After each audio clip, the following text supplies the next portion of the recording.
Hey guys, तो इस video में हम कंटिन्यू करेंगे आपका सॉल्यूशन ऑफ नीट 2020। तो पिछले वीडियो में हम लोगों ने 15 नंबर क्वेश्चन तक कर लिया था। इस वीडियो में हम कहां से कंटिन्यू करेंगे? क्वेश्चन नंबर 16 से, और वो भी आपका फिजिक्स का है। तो अप टू क्वेश्चन नंबर 45 तो फिजिक्स का है ही। तो आइए 16 से कंटिन्यू करते हैं, ठीक है। 16 से कंटिन्यू करते हैं। तो 16 नंबर आपका देखिए, 16 में बोल रहा है कि दो पार्टिकल्स है of mass 5 kg and 10 kg, जिसको सेपरेट किया गया है एक मीटर के लेंथ पर, ठीक है। ये 5 kg है, ये 10 kg है, 1 मीटर, ठीक है। तो इसको मान लीजिए कि ये एक्स एक्सिस पे है, ठीक है। एक्स एक्सिस पे है तो इसका कोऑर्डिनेट 0 0, इसका 1 0, ठीक है। क्योंकि 1 मीटर पे ये है इसलिए 1 0 हो गया, ये 0 0 है, ठीक है। तो इस पे आपका सेंटर ऑफ मास पूछ रहा है कि कितना होगा। Centre of mass, centre of mass बताना है।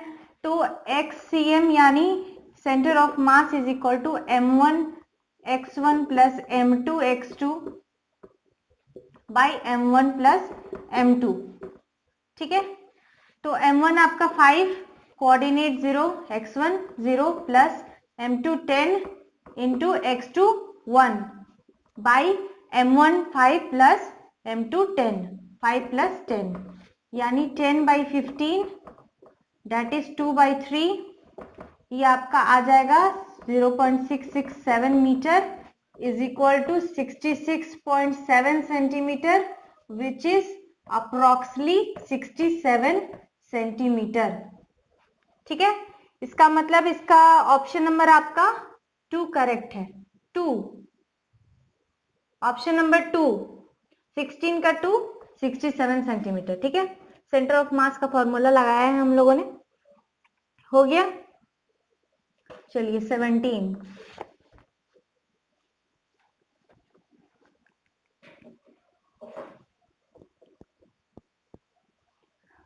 तो 17 में आपका एक मीटर ब्रिज के बारे में बोला जा रहा है, ठीक है। मीटर ब्रिज का पहले डायग्राम आप जानते हैं।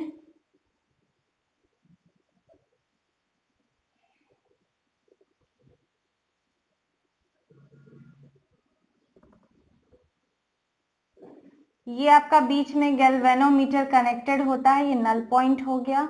ये आपका आर क्योंकि नहीं दिया हुआ है, और इसका आपका 10 ओम दिया हुआ है, और ये बोल रहा है कि यहां से यहां तक का जो है 1.5 मीटर लेंथ है, ठीक है। 1.5 मीटर है यहां से यहां तक का, ठीक है। और ये आप जानते हैं कि ये पूरा 1 मीटर का होता है, ये पूरा 1 मीटर का होता है। और क्वेश्चन में आपका रेशियो दिया हुआ है कि ये 3:2 के पार्ट में, ये जो आपका बीच में गैल्वेनोमीटर लगा हुआ है, तो ये दो पार्ट में जब है तो ये 3:2 के पार्ट में दिया हुआ है, यानी कि ये 60 सेंटीमीटर का हो गया जब पूरा 1 मीटर का है, और थर्ड पार्ट तो 3 पार्ट इसमें है और 2 पार्ट इसमें, यानी ये 40 सेंटीमीटर। दिमाग तुरंत लगाना है आपको क्योंकि टाइम बहुत कम होता है सॉल्व करने में। तो 3:2 है यानी 60 सेंटीमीटर और 40 सेंटीमीटर, तब दोनों को ऐड करिएगा तो 1 मीटर का हो जाएगा, है ना। तो ये आपका हो गया। तो हम लिखेंगे R by 60, 60 R by 60 is equal to 10 by 40। R by 60 क्यों? क्योंकि R यहाँ पे रेजिस्टेंस नहीं दिया हुआ है, यहाँ 10 ओम दिया हुआ है और ये 40, तो ये आपका कट गया, यानी R आपका आ गया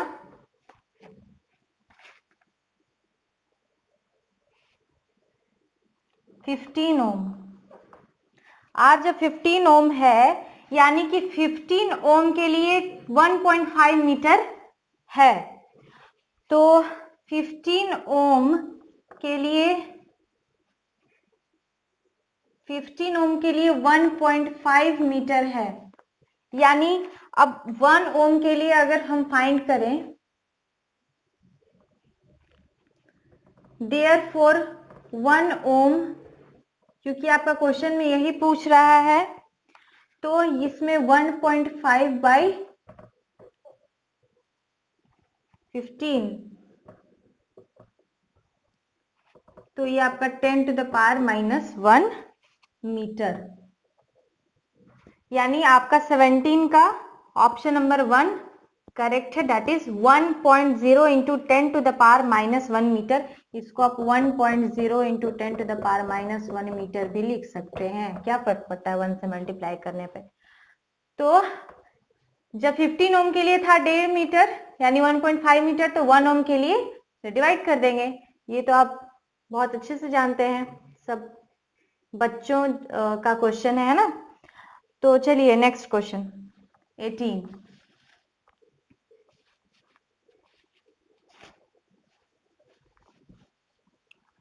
क्वेश्चन नंबर 18 आपका है यंग्स डबल स्लिट एक्सपेरिमेंट का।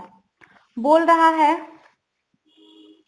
कि फ्रिंज विड्थ कितना हो जाएगा अगर separation between coherent sources half कर दिया जाए और distance of the screen from the coherent sources double कर दिया जाए। तो फ्रिंज विड्थ हम लिखते हैं लैम्डा डी बाई 2d, और ये 2d क्या है, सेपरेशन बिटवीन स्लिट्स। d जो है आपका सेपरेशन बिटवीन स्लिट्स, और ये जो आपका है इसको कहते हैं हम सेपरेशन बिटवीन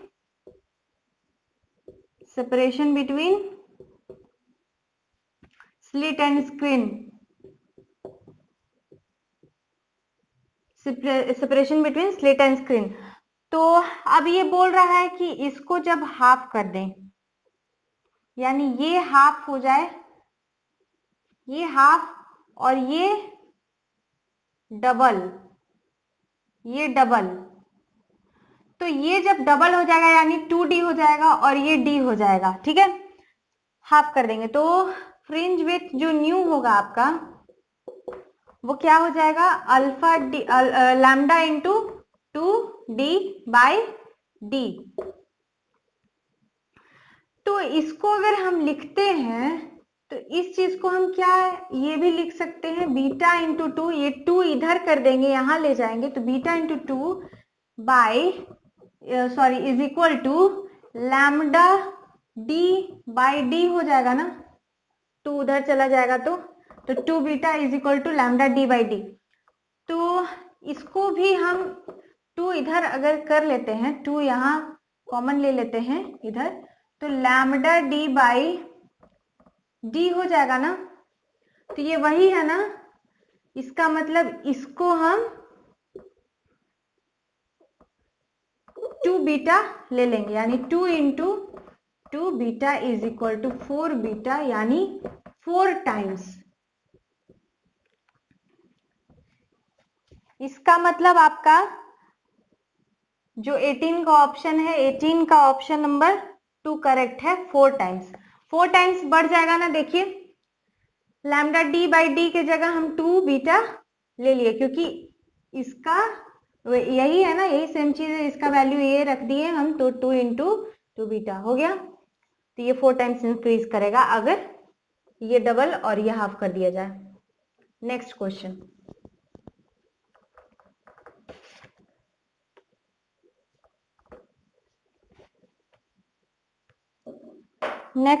है आपका 19।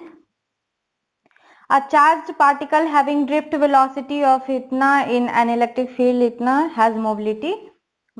तो आप जानते हैं ये दिया हुआ आपका drift velocity 7.5 into 10 to the power -4, और आपका E यानी इलेक्ट्रिक फील्ड आपका दिया हुआ है 3 इंटू 10 टू द पावर -10, और म्यू यानी मोबिलिटी आप लिखते हैं vd यानी ड्रिफ्ट वेलोसिटी बाई e।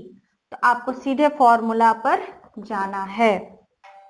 तो 7.5 into 10 to the power -4 by 3 into 10 to the power -10, ठीक है। ये आपका आंसर आ जाएगा 2.5 इंटू 10 टू द पावर 6, और आपका ऑप्शन नंबर इसमें 19 का 1। ऑप्शन नंबर 1 सही है। चलिए नेक्स्ट क्वेश्चन।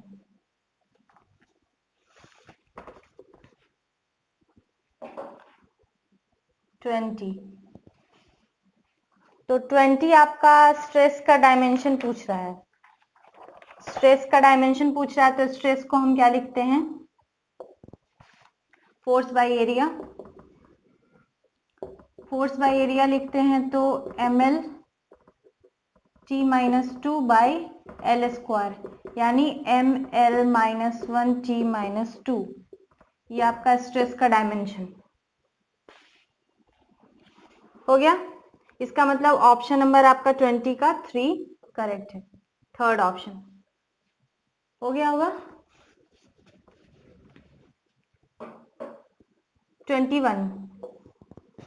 21 आपका थ्योरेटिकल क्वेश्चन है। तो for which one of the following Bohr model is not valid? तो सिंगली आयनाइज्ड हीलियम एटम में वैलिड होगा, ड्यूट्रॉन एटम में वैलिड होगा, सिंगली आयनाइज्ड नियॉन एटम में वैलिड नहीं होगा, और हाइड्रोजन एटम में भी वैलिड होगा। इसका मतलब ऑप्शन नंबर आपका 3 करेक्ट है। ठीक है। 22 a series LCR circuit is connected to an AC. LCR circuit सबसे पहले तो आप बना लेंगे।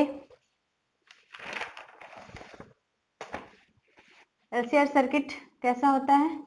ऐसा होता है। ये क्या है आपका R, ये XL और ये XC। ठीक है। तो पहले केस में आपका बोल रहा है कि जब ये रिमूव कर दिया जाए, जब ये रिमूव कर दिया जाए, रिमूव, तो क्या होगा? फेज डिफरेंस, फेज डिफरेंस यानी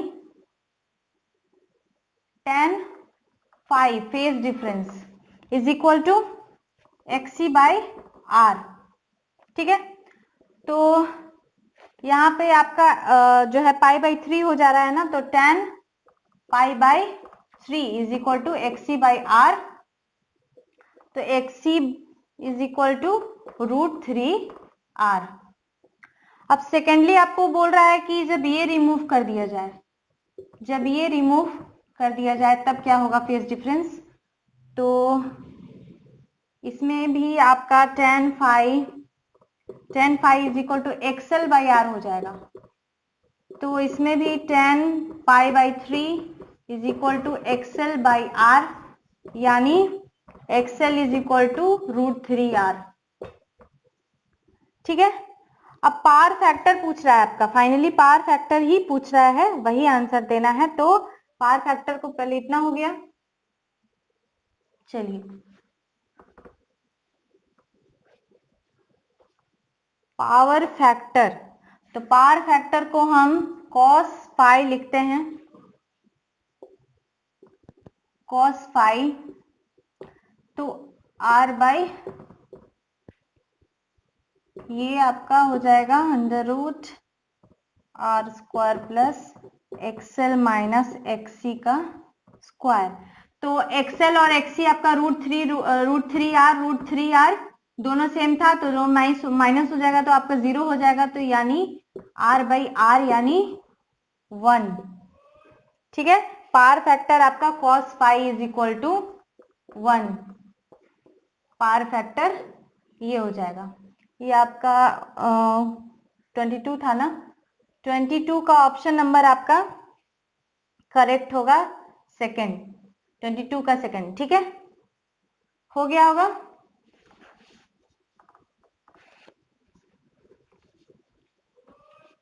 चलिए नेक्स्ट है आपका 23। तो 23 a capillary tube of radius R is immersed in water and water rises to in it to a height h। तो 5 ग्राम मास दिया हुआ है। तो हाइट को हम लिखते हैं 2t cos theta by ρg/r। ये आपका h फॉर हाइट है ना। तो देखिए मास यानी m for pi r square h rho लिखेंगे। तो m1 by m2 is equal to pi r1 का square h1 row by pi R2 का स्क्वायर H2 रो, रो रो कट गया, पाई पाई कट गया, यानी M1 by M2 is equal to R1 का square by R2 का square into H1 by H2। अब देखिए कि ये जो आपका है ये बाद में भी HR लिखते हैं, अगर R इधर कर देते हैं तो R इधर, ठीक है, तो ये 2t cos थीटा जो है इस रो जी, ये वही का वही है, वही का वही है, वही का वही है, यानी ये पूरा टर्म जो है आपका कांस्टेंट की तरह बिहेव करेगा, कांस्टेंट बिहेव करेगा, यानी हम लिख सकते हैं HR is equal to constant, HR constant, यानी H1 R1 is equal to H2 R2 लिख सकते हैं।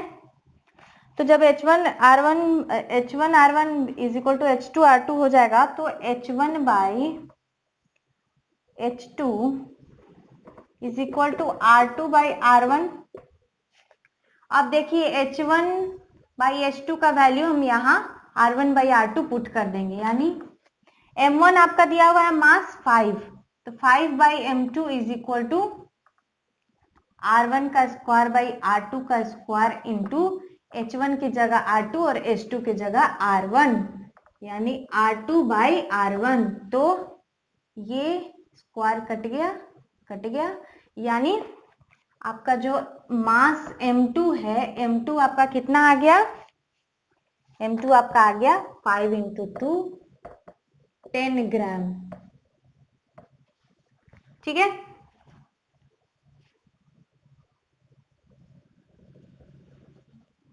समझ में आ गया, यानी 23 का ऑप्शन नंबर आपका 2 करेक्ट है, 2, 23 का 2 10 ग्राम हो गई बात।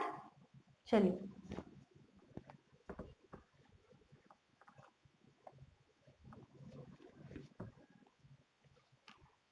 नेक्स्ट है आपका 24। तो 24 में आपका बोल रहा है कि assume that light of wavelength 600 nm, तो वेवलेंथ दिया हुआ है आपका, और जो डायमीटर है ऑब्जेक्टिव का वो 2 मीटर दिया हुआ है, तो 1.22 लैम्डा बाई डी,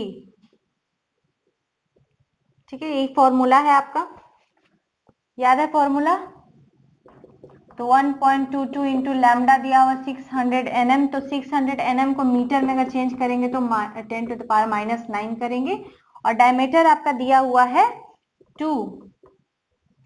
2 मीटर, इसको अगर पॉइंट हटाना है तो 100 से मल्टीप्लाई कर दीजिए, ठीक है।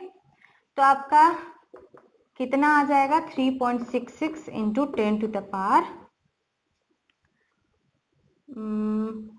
366 इंटू 10 टू द पावर -9 आएगा, लेकिन इसको रेडियन में अगर हम लिखते हैं तो आपका क्या आ जाएगा 3.66 into 10 to the power -7 radian, ठीक है, यही आपका आंसर है।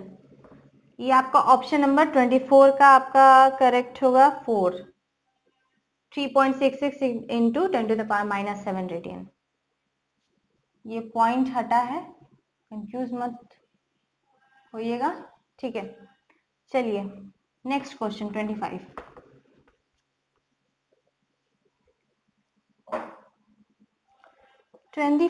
आपका थ्योरेटिकल क्वेश्चन है, ठीक है। The solids which have the negative temperature coefficient of resistance R, तो नेगेटिव कोएफिशिएंट किसके किसके पास होता है। फर्स्ट ऑप्शन है इंसुलेटर्स ओनली, सेकेंड है सेमीकंडक्टर्स ओनली, तो होता तो दोनों में है, इसलिए ऑप्शन नंबर आपका थर्ड इंसुलेटर्स एंड सेमीकंडक्टर्स, क्योंकि फोर्थ ऑप्शन मेटल्स में तो पॉजिटिव कोएफिशिएंट होता है, इसलिए वो नहीं होगा। ऑप्शन नंबर थर्ड इंसुलेटर्स और सेमीकंडक्टर्स दोनों में नेगेटिव कोएफिशिएंट होता है, ठीक है, रेजिस्टेंस का, इसलिए option number 3 26। The capacitance of a parallel plate capacitor with air as medium is 6 μF microfarad. With the introduction of dielectric medium, तो सबसे पहले तो जब आपका डाइलेक्ट्रिक विदाउट डाइलेक्ट्रिक में होगा 6 म्यू एफ, बोल रहा है ना, विदाउट डाइलेक्ट्रिक में यानी सी नॉट, और C D with dielectric, dielectric के प्रेजेंस में 30 म्यू एफ हो जा रहा है। तो हम जानते हैं कि सी डी क्या होता है, के सी नॉट, जानते हैं, बिल्कुल जानते हैं। तो सी डी 30 है, तो के कैसे निकलेगा, 30/6 mu F is equal to K. तो के का वैल्यू 5 आ गया, के का वैल्यू 5 आ गया। अब क्या करना है इसमें, जानते हैं कि epsilon R by epsilon nought क्या होता है, के, ठीक है। Epsilon R by epsilon nought K होता है, तो के का वैल्यू हमें पता है और एप्सिलन नॉट का वैल्यू भी आपका क्वेश्चन में दिया हुआ है, यानी एप्सिलन आर का वैल्यू दैट इज जो आपका परमिटिविटी ऑफ द मीडियम पूछ रहा है, परमिटिविटी ऑफ द मीडियम आपका हो जाएगा के epsilon naught that is 5 into 8.85 into 10⁻⁻12,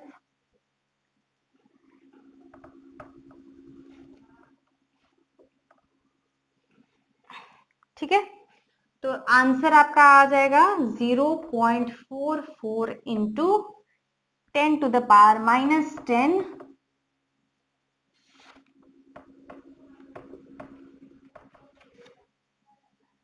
इसका मतलब ऑप्शन नंबर इसका 26 का है आपका सेकंड, 26 का सेकंड। समझ में आ गया होगा, परमिटिविटी ऑफ द मीडियम पूछ रहा था, तो एप्सिलन आर। चलिए नेक्स्ट क्वेश्चन आर क्या है,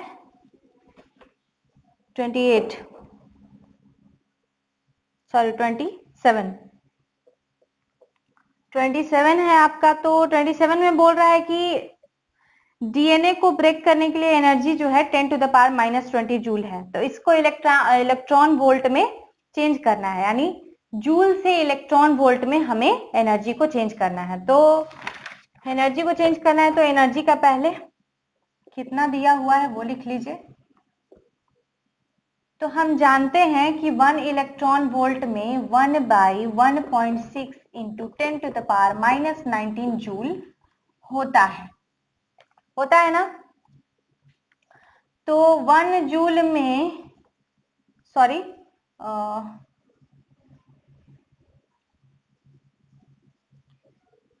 एक मिनट, थोड़ा सा गड़बड़ हो जाता है कभी कभी। चलिए, तो ये -19 जूल, तो जब 1 जूल की बात की जाए तो 1/1.6 इंटू 10⁻⁻19 हो जाएगा ना, इलेक्ट्रॉन -19 इलेक्ट्रॉन वोल्ट। तो जब 10⁻⁻20 जूल एनर्जी है तो मल्टीप्लाई कर देंगे, यानी energy is equal to 10⁻⁻20 into 1/1.6 into 10⁻⁻19 electron volt, cut जाएगा 10⁻⁻। उसके बाद देखिए ये आपका आ जाएगा, यहाँ इंटू 10 कर देंगे इसका पॉइंट हटाने के लिए, तो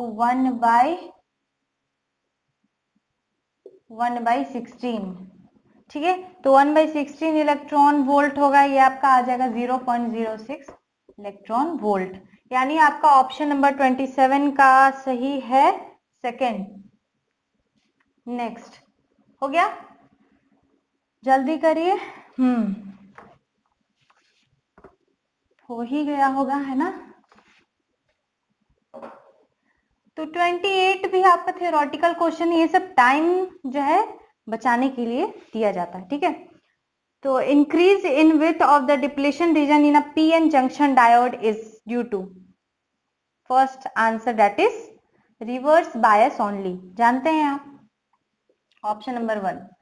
चलिए 29 में है आपका, the quantities of heat required to raise the temperature of 2 solid copper spheres of radii R1 and R2 R1 is equal to दिया हुआ है 1.5 R2 थ्रू 1 के आर इन द रेशियो। तो रेशियो पूछ रहा है तो हम जानते हैं delta Q is equal to MS delta T। ये क्या है? स्पेसिफिक हीट कैपेसिटी है। S क्या है? स्पेसिफिक हीट कैपेसिटी, ठीक है। तो दो स्फीयर बोल रहा है, दो स्फीयर है, ठीक है। इसका M1, इसका M2, R2, R1, heat delta Q1, delta Q2, temperature equal है 1, डेल्टा T इक्वल है 1, और क्या इक्वल है? ये दोनों ही कॉपर है, कॉपर स्फीयर है, इसलिए स्पेसिफिक हीट कैपेसिटी यानी S सेम होगा, दोनों में सेम होगा क्योंकि दोनों कॉपर स्फीयर्स है, ठीक है। तो अब delta Q1 by delta Q2 हम क्या लिख सकते हैं? M1S delta T by M2S delta T cut जाएगा। तो delta Q1 by delta Q2 आपका आ जाएगा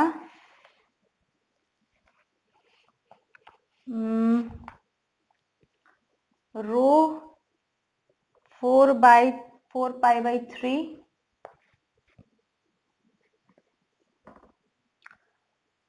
R1 क्यूब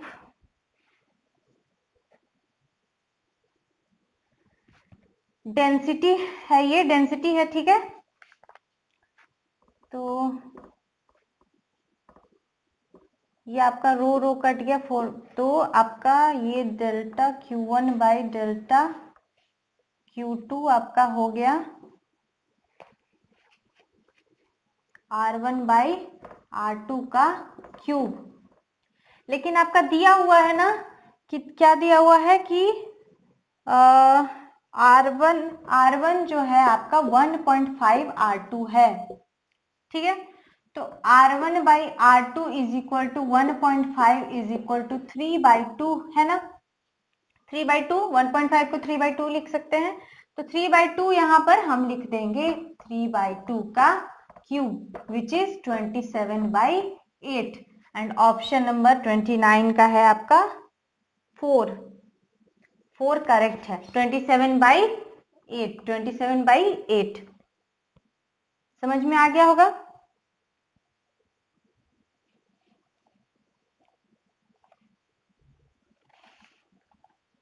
चलिए नेक्स्ट क्वेश्चन,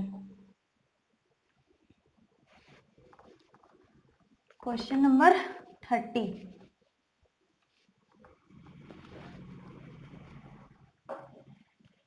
क्वेश्चन नंबर 30 है आपका, बोल रहा है कि for the logic circuit shown the truth table is.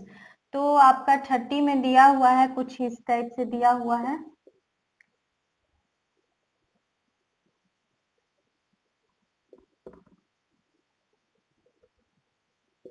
दिया हुआ है ना फिगर, क्वेश्चन पेपर देखिए, ए बी वाई पूछ रहा है, ठीक है। तो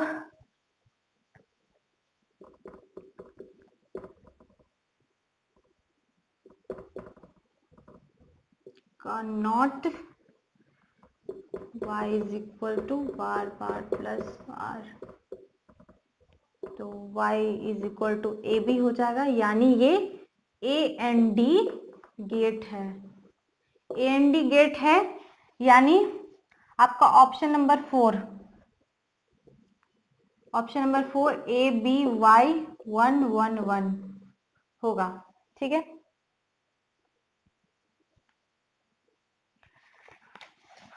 हो गया होगा। तो 31 से हम कंटिन्यू करेंगे नेक्स्ट वीडियो में। इस वीडियो के लिए इतना ही, तब तक इस क्वेश्चन को भी आप सॉल्व करिए, अपने से खुद से देखिए आपसे सॉल्व होता है कि नहीं। वो स्टूडेंट्स जिन्होंने एग्जाम नहीं दिया और जिन्होंने एग्जाम दिया वो अपना मिलाकर तो देख लिए होंगे। चलिए ठीक है, नेक्स्ट वीडियो से कंटिन्यू करते हैं।